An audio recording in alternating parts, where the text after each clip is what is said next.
Friends అందరికీ నమస్కారం. Welcome to my channel. ఈ వీడియోలో అలవాట్లు అంటే ఏమిటి, అవి ఏ విధంగా అలవడతాయి, మన అలవాట్లు మన వ్యక్తిత్వాన్ని ఏ విధంగా ప్రభావితం చేస్తాయి అనే అంశాల గురించి తెలుసుకునే ప్రయత్నం చేద్దాం. సహజంగా మనమంతా కూడా విజయం సాధించడానికే పుట్టాం, గెలవడానికే పుట్టాం. కానీ కొన్ని కారణాల వల్ల మనం విజయాన్ని అందుకోలేక ఓటమి పాలవుతున్నాం. మనం ఓటమి పాలవటానికి ప్రభావితం చేసే అంశాలు ఏమిటంటే ముఖ్యంగా మన అలవాట్లు అని మనోశాస్త్రజ్ఞులు స్థిరీకరించారు.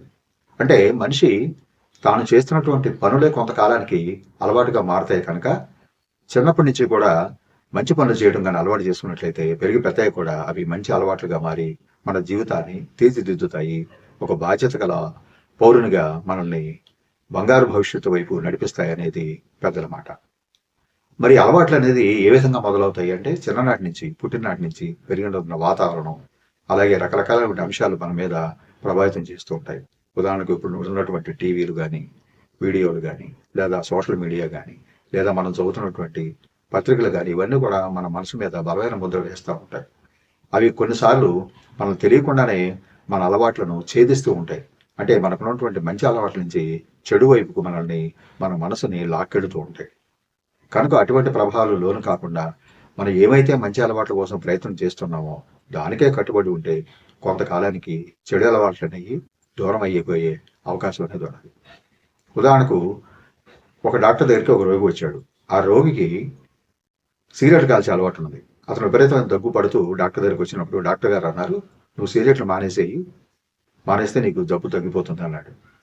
అలాగే అని తలూపి బయటకు వచ్చాక ఆ వ్యక్తి అనుకున్నాడు, సిగరెట్లు కాల్చడం నాకు ఆనందం ఉన్నది కనుక ఆ సిగరెట్లు మానేయలేను అని తను కూడా అలా కొంతకాలం పాటు కాలుస్తూ ఉన్నాడు. అంటే ఆ జాడ్యాన్ని అతను వదిలించుకోలేకపోయాడు. అంటే ఆ అలవాటుకి బానిస అయిపోయాడు. సరే, కొంతకాలానికి అతని ఆరోగ్యం పూర్తిగా క్షీణించింది. చివరి దశలో మళ్ళీ డాక్టర్ దగ్గరికి వెళ్ళాడు. డాక్టర్ గారు మళ్ళీ పరీక్షలు అవి చేసి, నువ్వు సిగరెట్లు కాల్చడం వెంటనే మానేయకపోతే నువ్వు చనిపోయే ప్రమాదం ఉంది, నీ ఆరోగ్యం మరింతగా క్షీణిస్తుంది, అది నువ్వు గ్రహించు, తర్వాత నీ ఇష్టం అని చెప్పేశాడు. అప్పుడు తెలిసి వచ్చింది ఆ రోగికి తాను ఎంత బుద్ధిపరపాటు పనిచేశాడు. తనకి సంతోషం కన్నా బాధ అనేది ఇప్పుడు తెలిసి వచ్చింది కనుక ఆ క్షణంలో తను సిగరెట్లు మానేయడానికి ఉద్యుక్తుడయ్యాడు. కానీ అప్పటికే సమయం మించిపోయింది. తర్వాత ఏం జరిగిందనేది మనం ఊహకే తెలియవచ్చు. అలాగే అలవాటు అనేది ఏ విధంగా ప్రారంభమవుతుందంటే చిన్న దశలో మనం నేర్చుకునేటువంటి అనేక అంశాలు. ఉదాహరణకు ఒక చిన్నపిల్లవాడు సైకిల్ నేర్చుకోవడానికి ప్రారంభించాడు అనుకోండి. సైకిల్ నేర్చుకోవడం అనేది అంత తేలిగ్గా వచ్చేదేం కాదు. వేరే వాళ్ళ సహకారం లేకుండా సైకిల్ తొక్కడం అనేది రాదు. అంటే సైకిల్ తొక్కాలి అనేది తెలియడం అనేది ఒక తెలియజేయాలని ఉన్నా కూడా తనకున్నటువంటి అసమర్థతని తొక్కలేకపోవడం. కొంతకాలానికి అతను తొక్కడం నేర్చుకుంటాడు. నేర్చుకున్నాక ఇక రెండు చేతులు వదిలేసుకోవడం, తొక్కడం చాలా మందిని చూస్తూ ఉంటాం. అంటే ఒక సమర్థత అనేది ఆ పనిలో వస్తుంది. అదొక అలవాటుగా మారిపోయింది. అలాగే మనం ఏ పనైనా చేస్తూ ఉంటే కొంతకాలానికి అది ఒక అలవాటుగా మారుతుంది. మీ అలవాట్లను బయట శక్తులు ఏ విధంగా ప్రభావితం చేస్తాయనంటే ముందే చెప్పుకున్నట్లు అనేక రకాలైన అంశాలు మనల్ని ప్రభావితం చేసినా కూడా మనలో అంతఃచేతన అనేది ఉండాలి.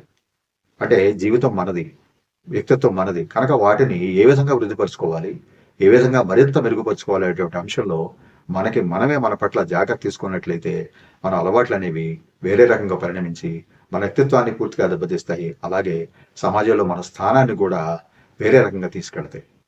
సమాజం మనల్ని చిన్నచూపు చూస్తుంది. కనుక అలవాట్లు అనేవి ఒకసారిగా చెడు అలవాటు నుంచి మంచి అలవాటు మారడం అనేది చాలా కష్టం, కానీ అసాధ్యమేం కాదు. దాని ముఖ్యంగా కావాల్సింది మనలో మనకు ఉన్నటువంటి ప్రేరణ. ఎందుకంటే ఒక అలవాటు అనేది ఒక వ్యక్తిత్వాన్ని నిర్ధారిస్తుంది అని మనోశాస్త్రవేత్తలు అంటున్నారు. అలవాటు అనేది ఏ విధంగా అలవడుతుంది అనే దానికి ఇంకో ఉదాహరణ తెలుసుకుందాం. రష్యన్ సైంటిస్టు పాపెల్ అనే ఆయన దగ్గర కొన్ని కుక్కలు ఉండేవి. రోజు ఆయన కుక్కలకి ఆహారం పెట్టే ముందు గంట మోగించేవాడు. ఆ గంట శబ్దం విని ఆ కుక్కలన్నీ కూడా చొంగగార్చుకుంటూ ఆహారం కోసం వచ్చేవి. ఇలా కొంతకాలం గడిచాక ఈ సైంటిస్టు కుక్కల కోసం ఆహారం పెట్టకుండా కేవలం గంటనే భోగించేవాడు. అయినా కూడా గంట శబ్దం విని ఆ కుక్కలు హుటాహుటిని ఆహారం పెట్టాడేమో అనే ఆలోచనతో పరిగెత్తుకుంటూ వచ్చాయి. అక్కడ ఆహారం లేకపోయినా కూడా అవి మామూలుగా లాలాజలం కార్చుకుంటూ రావడం అనేది గమనించాడు శాస్త్రవేత్త. అంటే అక్కడ ఆహారం ప్రధానం కాదు, అతను అలవాటు చేయడం అనేది ప్రధానం. ఆ అలవాటుకి, ఆ శబ్దానికి అలవాటు పడేవి ఆహారం ఉంటుందేమో ఉద్దేశంతో లాలాజలం కాల్చుకుంటూ రావడం జరిగింది. అలాగే మరొక ఉదాహరణ కానీ చూసినట్లయితే, ఒక పెద్ద ఏనుగు తన తొండంతో కొన్ని టన్నుల బరువును సునాయాసంగా ఎత్తవతల పడేస్తుంది. కానీ ఆ ఏనుగుని విశ్రాంతి తీసుకోవడానికి కట్టి ఉంచే గొంజు అనేది ఒకటి ఉంటుంది. దానికి చిన్ని తాడు లేదా చిన్ని గొలుసుతో మామిడి వాడు కట్టేస్తాడు. తనకి అంత బలమైన శక్తి ఉన్నా కూడా ఆ గొలుసుని తెంచుకొని ఆ ఏనుగు ఎప్పుడు కూడా పారిపోదు. అందుకు కారణం ఏమిటంటే, ఆ ఏనుగు గున్నగా ఉన్నప్పుడు, అంటే బాగా చిన్నగా ఉన్నప్పుడే దాన్ని ఒక చెట్టుకు కట్టేసి ఉంచుతారు. ఈ గున్న ఏనుగుకి శక్తి అంతగా ఉండదు. అది ఆ చెట్టుని పెగలించడానికి లేదా గొలుసుని తెంచుకోవడానికి ప్రయత్నం చేసి చేసి చేసి చివరికి విఫలం అవుతుంది. దాని మనసులో అది స్థిరించిపోయి ఉంటుంది. మనం గట్టిగా ప్రయత్నించినా కూడా, మన శక్తి కూడదీసి ప్రయత్నించినా కూడా మనం దాన్ని ఛేదించుకొని లేదా గొలుసుని తెంపుకొని బయటికి పోలేమనేటువంటిది దాని మనసులో ఉండిపోతుంది. కనుక పెద్దయినా కూడా ఎంత శక్తివంతమైన ఆకారం దానికి వచ్చినా కూడా ఆ చిన్ని గొలుసును లేదా చిన్ని తాడును కట్టి ఉన్నటువంటి చిన్ని గొంతుని తెచ్చుకోవటం అనేది సాధ్యం కాదేమో అనే భ్రమలో ఉండిపోయి అలాగే ఉండిపోతుంది. అంటే ఒక అలవాటుకి అది దాని జీవితం, దాని మనసు అనేది కేంద్రీకృతం అయిపోయి ఉన్నదని మనం అర్థం చేసుకోవాలి. ఈ విధంగా అనేక ఉదాహరణలు చెప్పుకోవచ్చు. మరి ఒక మనిషిలో ఉన్నటువంటి ఆలోచన, భావావేశం, ఉద్వేగాలు ఇవన్నీ కూడా ఏ విధంగా మనిషిని ముందు నడిపిస్తాయి, లేదా ఏ విధంగా అలవాట్ల వైపు పరుగులు తీస్తాయి అనేటువంటి అంశాన్ని కానీ మనం గమనించినట్లయితే, దానికి అనేక కారణాలు మనోవిజ్ఞాన శాస్త్రవేత్తలు చెప్పడం జరిగింది.